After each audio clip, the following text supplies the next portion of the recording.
compartir con ustedes algunas de las ideas que había preparado que tienen que ver con la situación de la agricultura familiar en el Perú. Y entonces aquí quería tratar 5 puntos rápidamente. Primero sobre el agro peruano, luego sobre las carencias de nuestra agricultura familiar, algunas normas y política agraria de nuestro país, los efectos de esas normas para la agricultura familiar y finalmente los desafíos que nos plantea el cambio climático. Voy entonces con lo primero, nuestro agro peruano. Y aquí me planteo una primera pregunta. Luego de lo que hemos tenido en el Perú, este Perumín número 37, si no me equivoco, en el cual se ha resaltado la enorme riqueza minera que tiene nuestro país. Y entonces, la pregunta que ha quedado luego de escuchar al ministro Manero diciendo que se va a privilegiar el uso del agua para la minería antes que para la agricultura es si es un país minero o es un país agrario. Y para eso creo que es importante tomar algunas cifras que creo que nos ubican frente a una importante realidad. En efecto, el nuestro es un país bastante amplio, tiene más de 128 millones de hectáreas, pero de las cuales alrededor del 30% tan solo tiene un uso agropecuario. De ese 30%, sin embargo, hay una porción de uso agrícola y otro de uso no agrícola. Y las tierras agrícolas, es decir, ahí donde se puede cultivar, eran, de acuerdo al último censo que tuvimos el año 2012, solamente 7.125.000 y un poco más hectáreas en todo el país. Y la siguiente, porque ya estamos en la otra, ¿no? Y entonces les decía que a pesar de la enorme extensión del país, solamente tenemos una escasa porción de 7.125.000 hectáreas de tierras de uso agrícola, ¿no? Últimas datos oficiales nos ubican que esto ha subido a un poco más de 11 millones de hectáreas. La pregunta es, ¿dónde están esas hectáreas? Toda vez que no tenemos todavía el censo. Parece que esto tiene que ver con la pérdida de nuestros bosques en la Amazonía. Entonces, sí, es cierto, la agricultura ocupa poco espacio, sin embargo, la cantidad de gente que ahí está asentada es sumamente importante. Y es cierto, lo decía ya Roberto Ugaz al principio, ¿no? Alrededor de una cuarta parte del país ahora, décadas atrás esto era totalmente al revés, pero ahora la menor proporción de la población está en el campo y la mayoría en las ciudades. Y las ciudades han crecido, siguen demandando muchos servicios, agua y alimentos. Entonces allí viene la clave de nuestro agro peruano. Este agro peruano, a pesar de tener tan poca tierra comparativamente con la extensión, sin embargo nos provee de una diversidad, riqueza y variedad de alimentos sumamente importante. Y es la base de este orgullo que nos hace llenar el pecho a todos los peruanos de nuestra gastronomía. Sin esta agricultura no habría esa gastronomía. Y entonces, en este agro, ¿qué hay? Repito, censo del año 2012. Esto probablemente haya cambiado, pero es la última estimación que tenemos. Habían 2.200.000 unidades agropecuarias en el país. De ellos, la mayoría, el 70% eran 87% eran agricultores familiares, que como digo son los que nos proveen de alimentos. Por favor, la siguiente transparencia. Y ahí vamos a ver algunas cifras. Por favor, la siguiente. ¿Hola? Sí. Ahí, de este cuadro simplemente quiero resaltar la primera línea. Otra vez, la información viene del censo del 2012. Lo que vemos es que las personas naturales, es decir, los individuos, los campesinos, los agricultores, las familias, son 2.246.702, es decir, el 99,37% del total de las unidades agropecuarias son son esto, personas naturales, campesinos. Sin embargo, controlan una porción bastante reducida de las tierras, un poco más de un tercio del total de la superficie agropecuaria, es decir, agrícola y pecuaria. Por favor, la siguiente.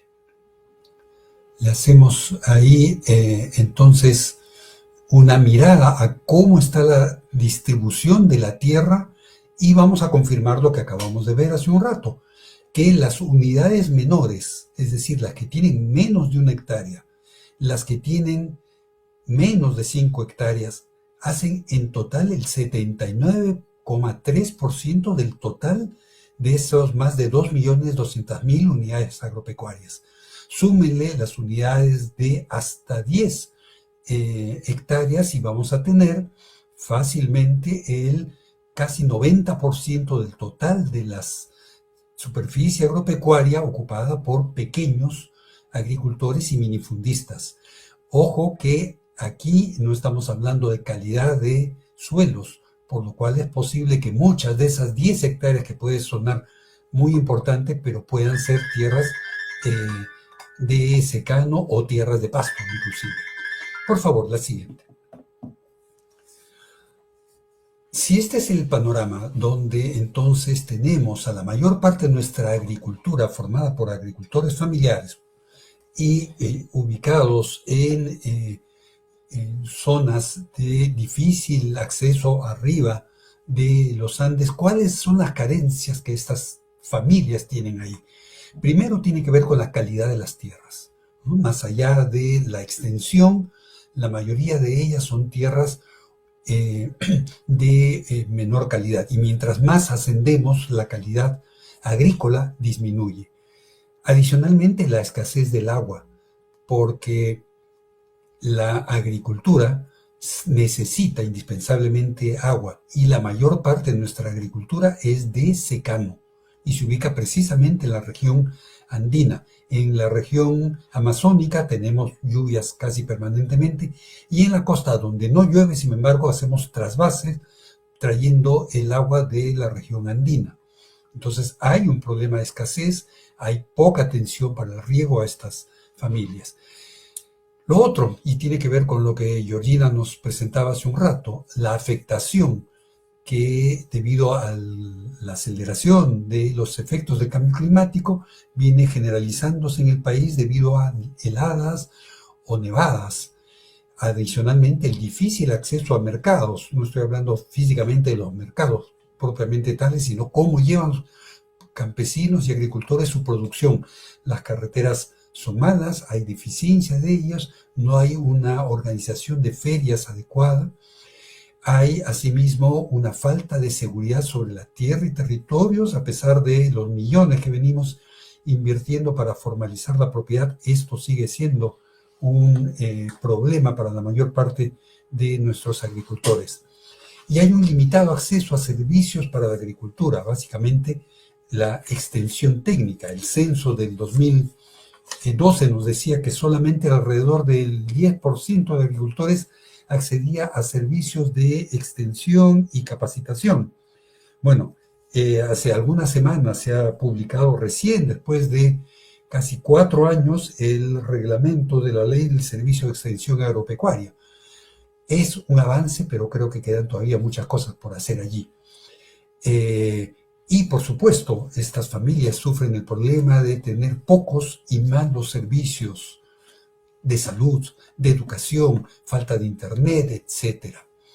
Y un problema bastante fuerte en nuestro país ahora es el de la presencia creciente de la minería informal e ilegal, que está afectando las tierras, aparte, por supuesto, de los problemas que ya teníamos con la tala ilegal y, por supuesto, el narcotráfico.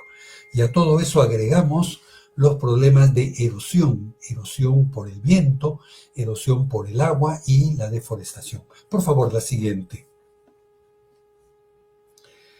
Y tenemos normas dedicadas a la agricultura, sí, tenemos una constitución que le dedica 2 artículos a la agricultura, que señala que el Estado apoya preferentemente el desarrollo de la agricultura, se quedó en el papel la norma, tenemos una ley desde el año 95 de inversión privada en las tierras del territorio nacional, una ley general de comunidades campesinas del año 87, una ley de comunidades nativas y desarrollo agrario de la selva y ceja de selva del año 79, una ley de promoción y desarrollo de la agricultura familiar de hace unos pocos años que casi nadie menciona, y hasta una ley de compras estatales a favor de la agricultura familiar que igualmente tiene muy poca aplicación. Por favor, la siguiente. Pero ¿cuál es la política agraria? Durante años mucha gente decía que en el Perú no había política agraria, pero mirando la cosa con más atención, sí la hay, sí la ha habido, y es una política agraria que tiene más de 2 décadas, casi 3, ¿no? Que se expresa en leyes, en decretos, en estrategias. Sí, es cierto, estas normas destinadas a la agricultura familiar, pero la real política es aquella que le dedica mayor atención a la agroexportación y que se traduce, entre otras cosas, y lo vamos a ver en el presupuesto del próximo año también, en una inversión muy grande en grandes irrigaciones, destinadas fundamentalmente para la agroexportación, descuidando en general la seguridad alimentaria y nutricional del país. Esto que ven es una noticia que estaba en YouTube hace algunas semanas, que nos decía que el Perú invertirá 24.000 millones en 22 proyectos de irrigación. ¿Para la sierra y la selva? No, básicamente para la costa. Por favor, la siguiente. Y aquí tenemos las normas realmente aplicándose en el país, normas para la llamada agricultura moderna. Y empezamos, esto tiene ya sus años, con una ley de promoción agraria, la 27360, la llamada Ley Klimper, aprobada justamente en las postrimerías del gobierno de Fujimori, que estableció beneficios tributarios y un régimen laboral especial, con menores derechos para los trabajadores agrícolas. Esta ley, a pesar de varias modificaciones y postergaciones, porque en principio los beneficios eran por 5 años, fue finalmente sustituida después de la protesta de los trabajadores agrícolas en diciembre del 20, con una ley del régimen laboral agrario y de incentivos para el sector agrario y riego, agroexportador y agroindustrial. Pues bien, en semanas pasadas, concretamente el 10 de septiembre, se ha publicado finalmente una ley que venía intentando sacarse en el Congreso, pero no se lograba. Es la llamada ley que promueve la transformación productiva, competitiva y sostenible del sector agrario con protección social hacia la agricultura familiar. En realidad, si leen ustedes la ley, lo que van a encontrar es que más allá de palabras y de declaraciones de la importancia de apoyar a los agricultores familiares, lo que hay como centro es que las grandes empresas agrarias volverán a tener la tasa preferencial del impuesto a la renta del 15%, es decir, la mitad de lo que pagan todas las demás empresas, dejando, por tanto, de lado lo que se había establecido en esa ley de diciembre del 20. Y estos beneficios se amplían hasta el año 2035, es decir, ya ni siquiera hasta el 2030, sino hasta el 2035. Por favor, la siguiente.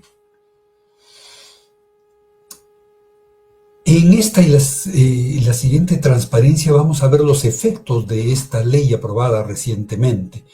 Y para ello voy a valerme de un informe del propio Ministerio de Economía y Finanzas, que a una de las versiones anteriores de esta ley, de noviembre del año pasado, para ser más concreto, que debe haber sido la antepenúltima versión de esta ley, señalaba lo siguiente: se observa que los beneficios tributarios están dirigidos a una fracción reducida de beneficiarios, ya que en el país existen más de 2,2 millones de unidades agropecuarias, de las cuales solo 25.703, es decir, el 1%, se encuentran registradas ante la SUNAT.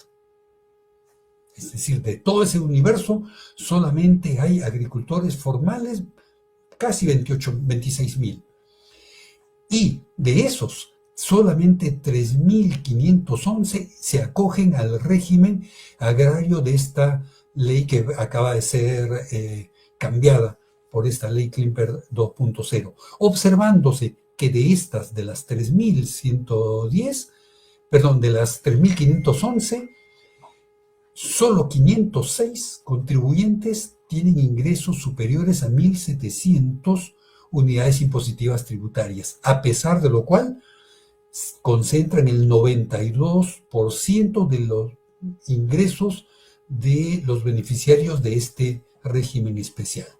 Es decir, esta ley está beneficiando a 3.511 empresas y especialmente a 506 de ellas.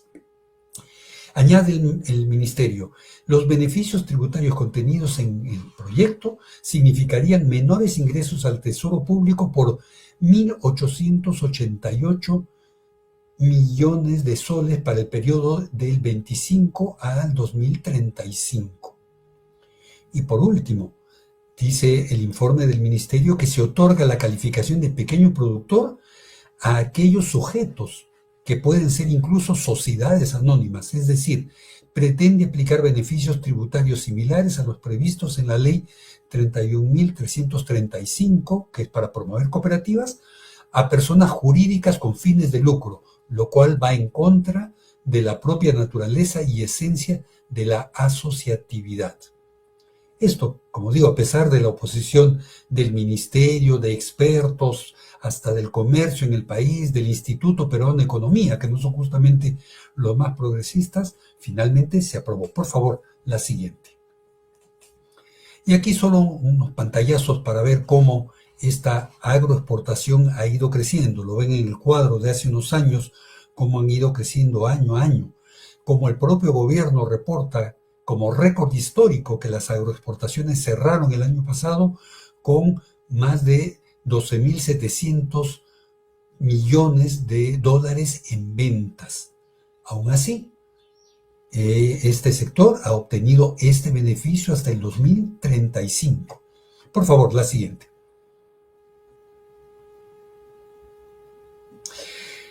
Y ya culmino con esto.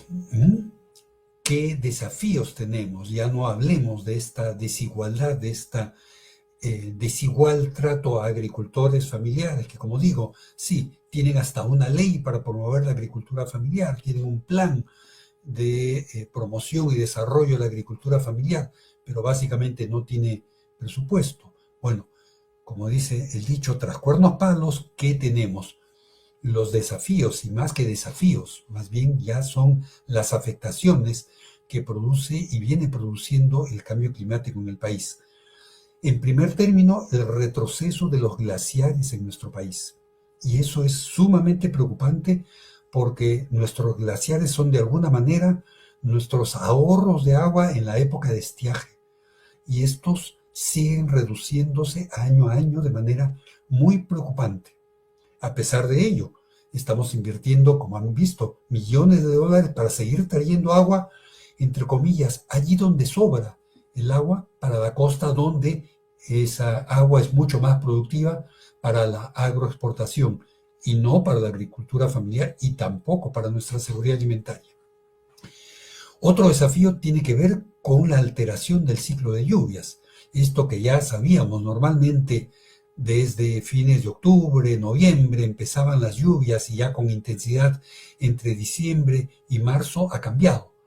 Ha cambiado y en algunos casos tenemos sequías prolongadas, interrumpidas súbitamente por unos chaparrones que generan más bien daños y nuevamente volvemos a ver la ausencia de lluvias. Heladas cada vez más frecuentes en la región andina, pero también los friajes, que cada vez son más frecuentes en la región amazónica. Y por último, a todos estos factores tenemos que sumar la presencia de plagas y enfermedades. Hemos tenido el dengue en zonas del país donde antes no lo veíamos y que nos ha afectado severamente en tiempos bastante recientes y probablemente volvamos a tener en los próximos meses problemas con el dengue y otras enfermedades, para no hablar de las plagas que afectan a plantas y animales. Entonces, los desafíos para la agricultura familiar, para los agricultores y campesinos son bastante grandes.